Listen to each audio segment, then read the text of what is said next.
ಎಲ್ಲ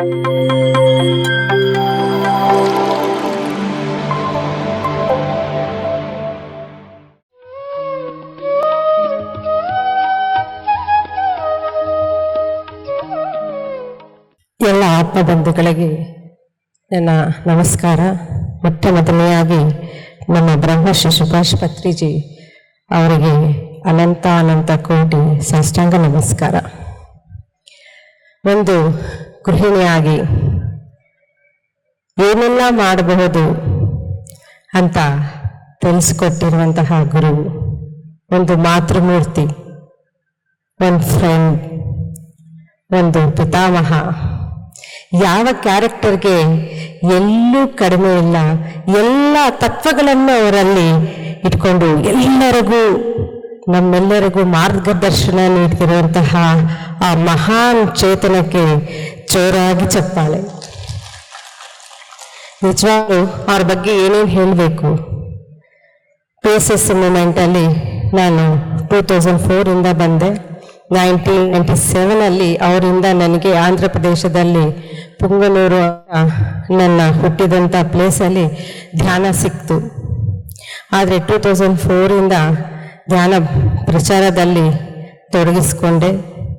ಆವಾಗ ಇನ್ನೂ ಏನೋ ಮಾಡಬೇಕು ಅನಿಸ್ತಿತ್ತು.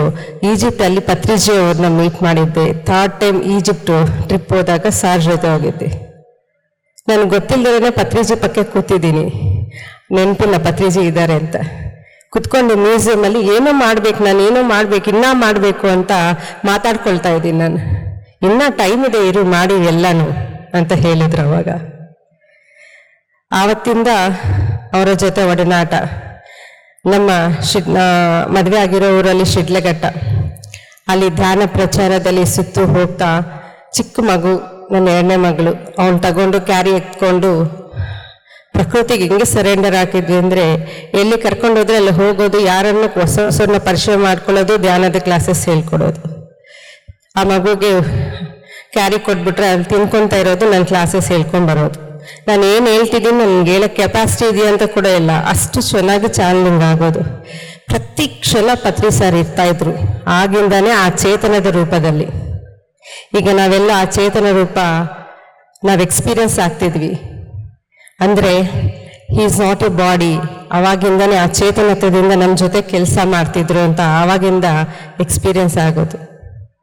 ಸೊ ಇವ್ರ ಜೊತೆ ಜರ್ನಿ ಹೇಳ್ಕೊತಾ ಹೋಗ್ತಾರೆ. ಸೈಲೆಂಟಾಗಿ ಅವ್ರ ಕ್ವಶನ್ಸ್ ಮಾಡೋಷ್ಟೇ ಇಲ್ಲ, ಅವ್ರನ್ನ ಅಬ್ಸರ್ವ್ ಮಾಡಿದ್ರೆ ಸಾಕು.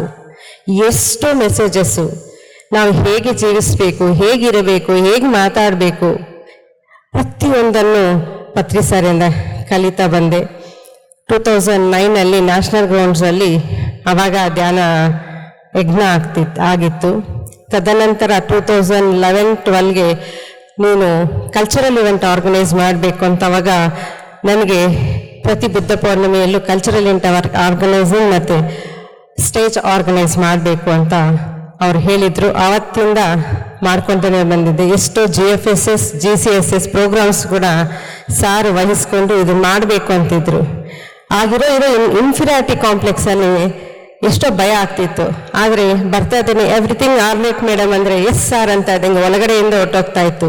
ಅಷ್ಟು ಮೋಟಿವೇಶನಿಂದ ಇಂದಿನವರೆಗೂ ಪ್ರತಿಯೊಂದು ಕ್ಷಣದಲ್ಲೂ ಅವರ ಚೇತನತ್ವವನ್ನು ಫೀಲ್ ಮಾಡ್ತಾ, ಅವರ ಜೊತೆ ಪ್ರಯಾಣ ಮಾಡ್ತಾ, ಇನ್ನೂ ಮಾಡ್ತಾನೆ ನಾವೆಲ್ಲರೂ ಇರೋಣ. Thank you friends. PMC Kannada channel ಅನ್ನು ಲೈಕ್ ಮಾಡಿ, ಶೇರ್ ಮಾಡಿ, ಸಬ್ಸ್ಕ್ರೈಬ್ ಮಾಡಿ ಮತ್ತು ಮಾಡಿಸಿ. ಎಲ್ಲರಿಗೂ ಧನ್ಯವಾದಗಳು.